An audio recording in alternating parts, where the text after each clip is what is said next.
Okay, recording.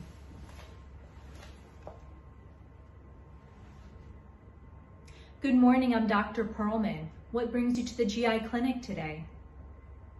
Dr. Perlman, I'm 30 years old and I was diagnosed with irritable bowel syndrome 2 years ago.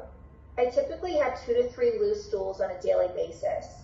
It has gotten worse recently after I changed my diet because I'm trying to eat healthier and consume more dietary fiber with lots of salads, but my diarrhea seems to be getting worse. What am I doing wrong? Please help.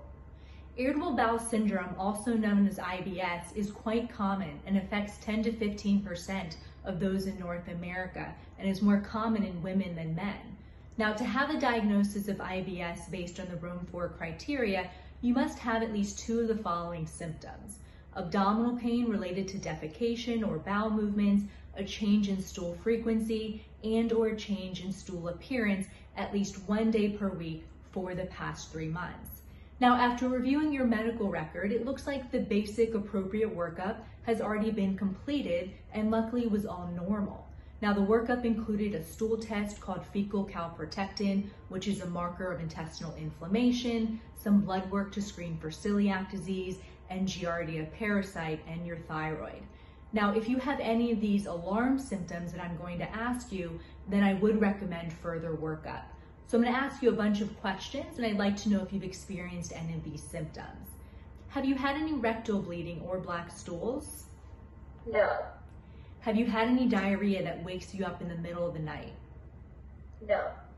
Has your abdominal pain been getting worse with time? No. And have you had any weight loss that you can't explain? No. Has anyone in your family had a history of inflammatory bowel disease, like ulcerative colitis or Crohn's? No. And then does anyone in your family have a history of any gastrointestinal cancers like colon cancer?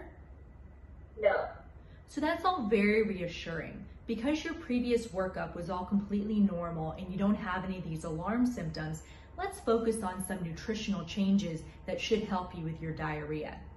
Now, not all fiber is created equal, and I'd like you to increase your consumption of fiber, but particularly those high in soluble fiber.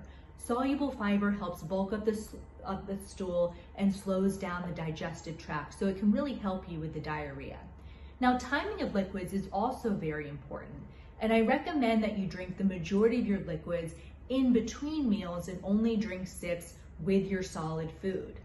If your diarrhea at some point is profound and has a lot of volume and frequency, then I recommend sipping on something like an oral rehydration solution, like Pedialyte, as they have the optimal ratio of sodium and glucose to really help you with the diarrhea.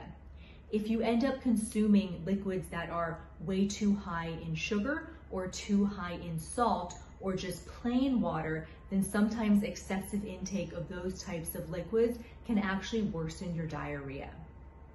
And then also pay attention to any supplements that you're taking. Many of these calming teas or other teas that people will often take at night or to help with GI distress often contain laxatives and other additives in there that can worsen your diarrhea.